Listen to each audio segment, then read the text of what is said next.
Uchxonaga Yunusobod Zenit turar joy majmuasiga kelganman. Zenit zavodini bilasizlar, hozir mana shuni o'rniga mana ko'ryapsizlar, mana bunaqa yangi 9 qavatli novostroykalar tushdi bu yerda.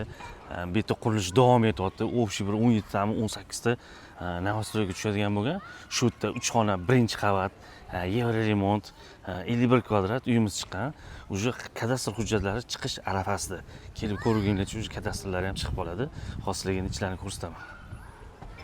Mana kirib kelish, yangi remont, mana joydan juda unumli foydalanilgan 51 kvadrat bo'lgani bilan, ana ortiqcha narsa yo'q mana. Oshxona, katyol hamma narsa qo'yilgan. Endi kuxnyani o'zingizlarni vkusiga qarab qo'yib olasizlar. To'g'rida umumiy sanuzlar bor. Sanuzlar ham katta. Mana bu yog'imiz mana bitta spalni.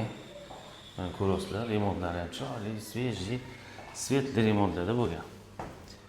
To'g'rida bu yog'imizda yana bitta spalni xona, mana xonalar katta keng. Mana bu o'zi garderobga ham mana joylar qoldirilgan. Bu yog'imizda mana yana bitta buni zal desanglar ham bo'ladi. Mana bu mehmonxona. Такой kompaktniy uy. Xullas, shu Zenitda 3 xona, birinchi etaj, yangi remont, narxini 75 ming so'rashyapti. Kelishtiradigan joyi bo'ladi. Pastki nomerga aloqa chiqib olasizlar, tamom.